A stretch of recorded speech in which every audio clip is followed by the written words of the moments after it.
The NYU Sports Film Festival, the way that all the other films approach sports, it expanded my mind on what the concept of sports could be.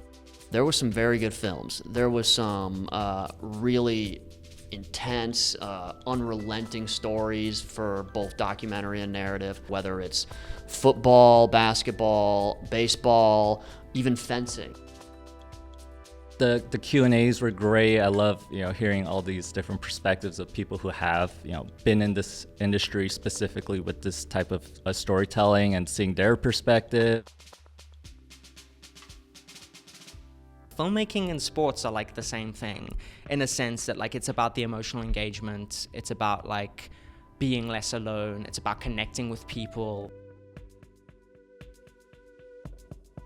I saw these films and I was reminded of how much sports plays a part in the drama of our everyday lives.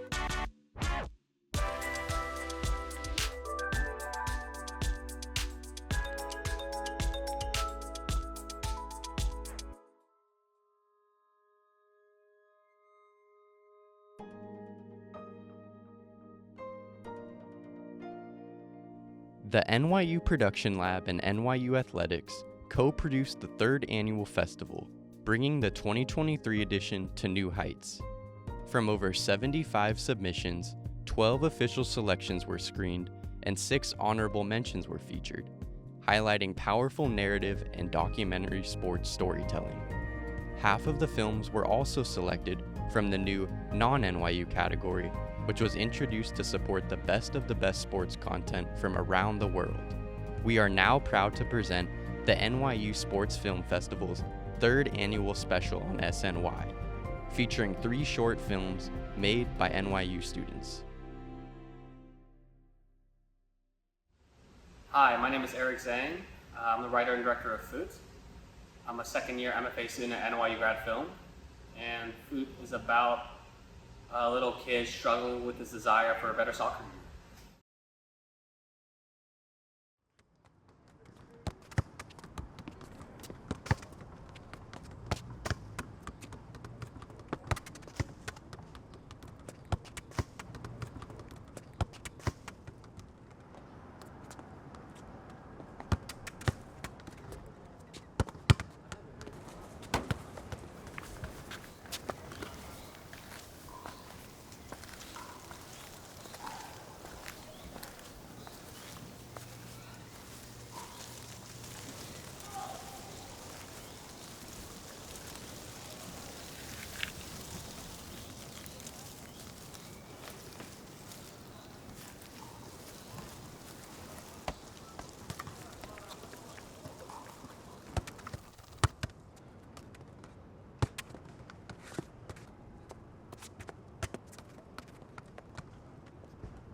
The NYU Production Lab is always looking for collaborators across mediums and industries. We create programs, workshops, and live events that introduce students to the industry.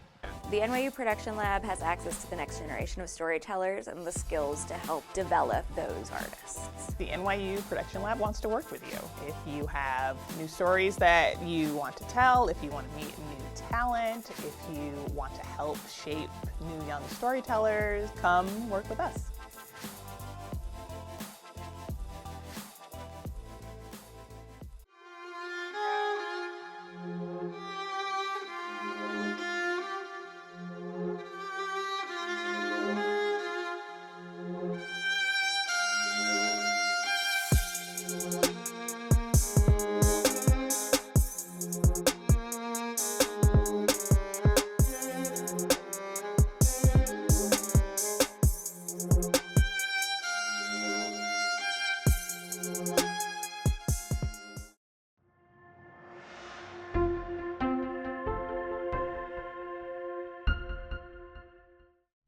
Before returning to the films made by current NYU students, we at the NYU Sports Film Festival want to recognize the outstanding work of NYU alumni filmmakers like Sophia Songhai, who won the festival's Audience Award. I'm Sophia Songhai, and I'm the director of Interception, Jane Kennedy American Sportscaster. This film is about the first African-American female sportscaster in American television and what she had to do to get a bigoted America to pass her the ball. So I called George Wallach and he set up a meeting. I came in, he said, yeah, I think you'd be great on the job. He said, but I tell you what, if you get the job, I want to be your manager. And I said, okay.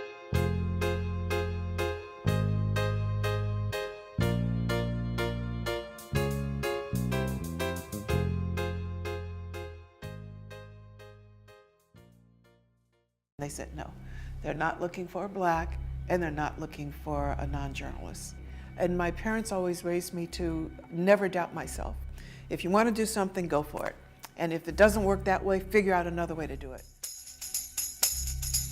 I knew that getting the job on the NFL Today would make the difference. I had no idea how big that difference was going to be. Jane was the first African-American co-host of CBS. Yeah, the sports anchor. Yep, sports anchor. Of the CBS NFL Today. Right. Yes. She also has a lot of accomplishments that include an Emmy nomination for her work. I didn't appreciate that I was getting paid $40,000 for a job, to do a job that other people were getting paid in the upper hundreds of thousands, millions, and beyond. She is a story of someone who lived the zenith of her life. And I at least want people to get that. They live at the zenith of your talents, your abilities, to your very last breath. Alric Brown's film was selected by our jury of current industry professionals to receive the Grand Jury Award. Hello, my name is Alric Brown, and I'm a filmmaker and a professor at NYU.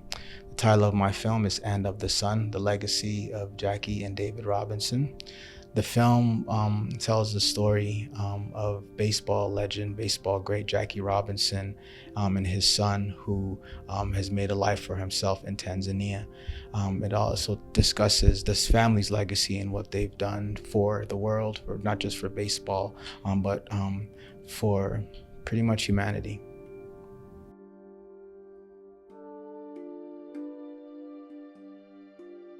This film was interesting because I was walking on the street in my hometown in Jersey one day and got a phone call from Spike Lee.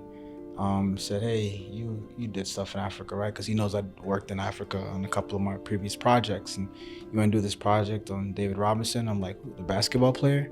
He's like, no, Jackie Robinson's son. I had no idea about that story. I actually went to Tanzania and caught David Robinson on his farm in Africa, where he's now growing coffee, actually, and how that legacy and his family's legacy is connected to his father's legacy of breaking the barriers in baseball in the 1950s. It was a family project, but when it aired on television the first time, the broadcast was cut short because of breaking news of a wrestler, I think, who passed away from the WWF. A wrestler I love, by the way, but they just cut the broadcast, so people didn't get to see the film. And so your festival was an opportunity for the first time for audiences to see it and experience it that way, and especially see it on a big screen. And so I am forever grateful to the NYU Sports Film Festival for providing that opportunity. I'm honored to receive this. I didn't expect this, but we worked really hard on the film, and so it's more pride than anything. I'm proud for my team, my editor, my cinematographer, and the Jackie Robinson family for allowing me into their world. So I really appreciate this in the NYU Sports Film Festival. Like, you kind of made my night, day, week, and so far, year. Thank you. Hi, my name is Sonia. I am a sophomore at NYU, and I'm the filmmaker behind Hop Heel Drop. Hop Heel Drop is about a young woman's journey towards a deep and abiding love of tap dance.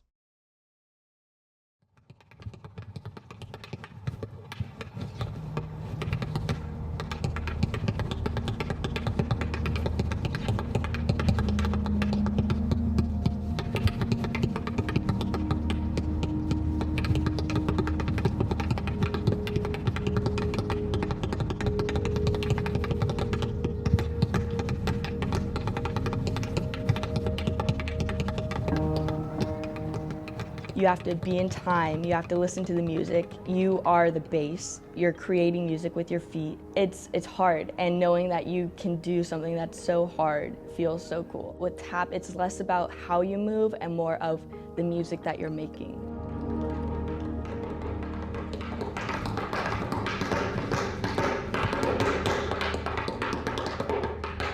I would argue it's like one of the most intense sports, like mentally and physically. You're dancing in front of a mirror, like you're looking at yourself, and all you're doing is looking in the mirror, kind of tearing yourself apart. Like, what can I do better? What can I do to improve? What looks weird? Like, all this stuff. And it's really easy to focus on the negative and focus on what needs work and what needs perfecting, but there's no perfection. You can only do your best, but your best is never gonna be perfect, and that's okay.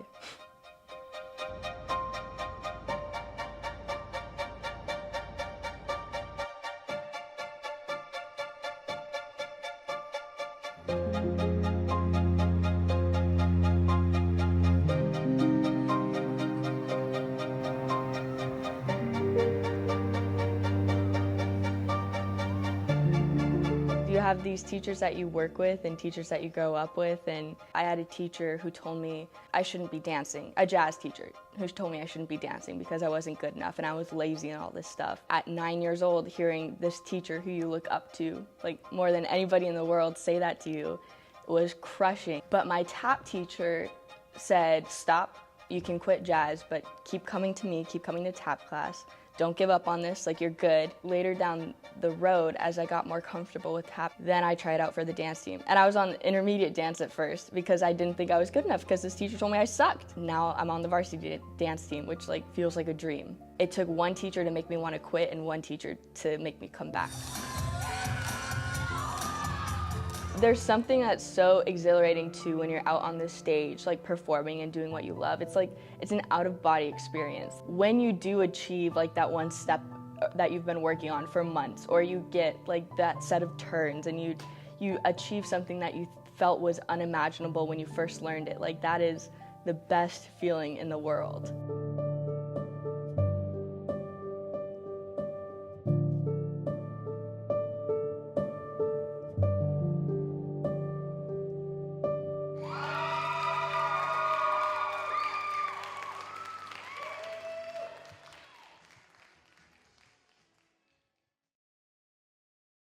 In a city and a world where new opportunities abound, in the way we work, the jobs we do, and the roles we play, the NYU School of Professional Studies builds your foundation, enhances your credentials, and expands your options. We are catalysts for change and enablers of innovation. We are always ahead of what comes next. If I walk by a basketball court, I'll stop to hear basketball sounds, to watch people play, to lose myself, forget time. My name is David Hollander. I'm an assistant dean of a program at NYU called Real World. I teach a very popular course called How Basketball Can Save the World.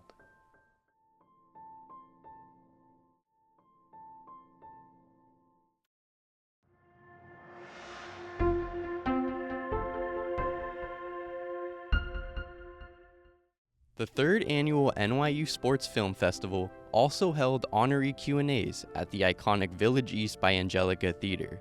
Olympic medal-winning gymnast Lori Hernandez joined us on the first night to discuss her experience as a world-renowned athlete and aspiring actress now studying drama at NYU Tisch.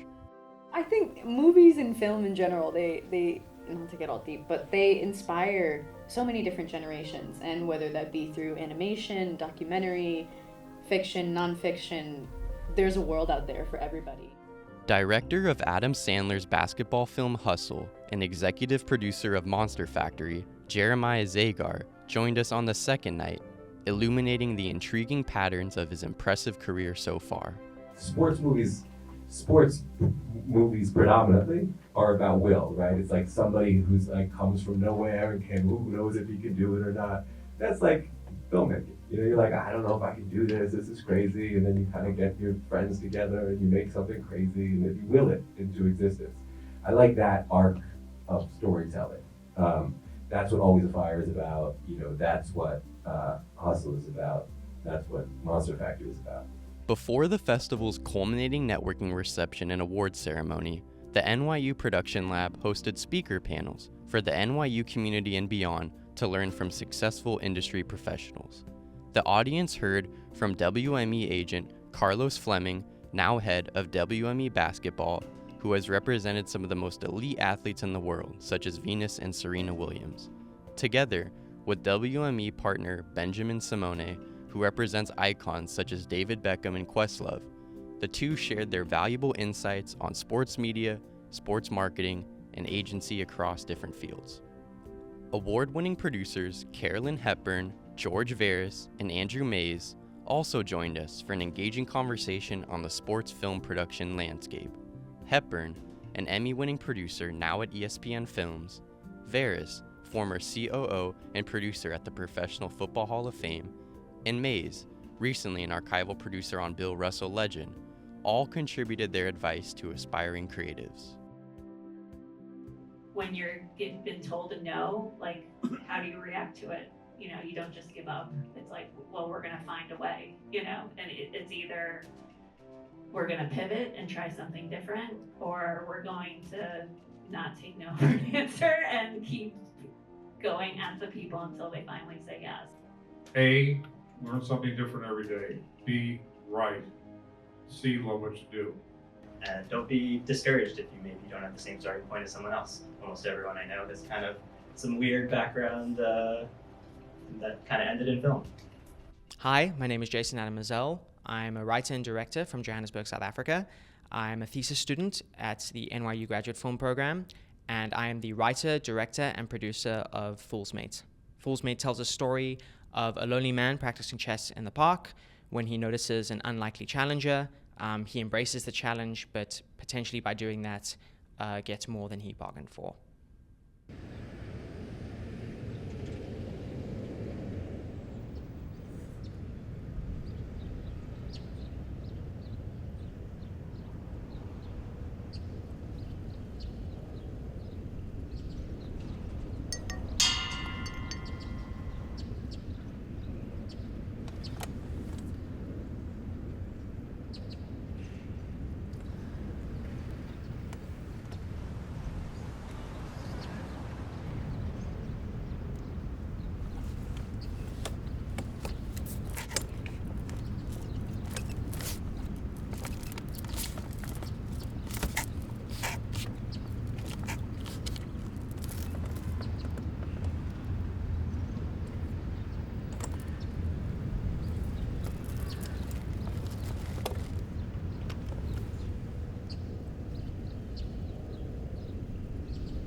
Just want to say thanks to the NYU Sports Film Festival. I mean, it's such an awesome opportunity, and I just genuinely appreciate it. And it's so good to be around fellow filmmakers and producers and people who have a passion for film and TV and for storytelling. The collective experience of everyone sitting in a room and watching stuff together is like profound and really connecting. And it's an incredible privilege that, especially in film school, you don't really get that opportunity that much. My highlight in this festival was actually being able to, go to a proper cinema and see these films the way that they're meant to be seen on the big screen, 4K, 5.1 surround sound with a live audience. So first, I am so impressed with the fact that undergraduates organize this. It's just, when you are a filmmaker and you're looking at monitors and your idea kind of come to life frame by frame, and it's just you pouring what's in your brain onto a monitor, and you feel like you're done, right? At the end, when you are picture locked, but you're not done until you see it on a big screen in front of people who have never seen what you have been living with for a year in your, like, the synapses of your mind. And so for all of the undergraduates who made that possible, I mean, y'all weren't even born when I went into film, right? And you made like a dream of mine come true, and that's really and just such a wonderful feeling. If nothing else, this festival inspired creativity and should inspire other storytellers to not just make films, but to look at the genre of sports as a really nice way to create something powerful.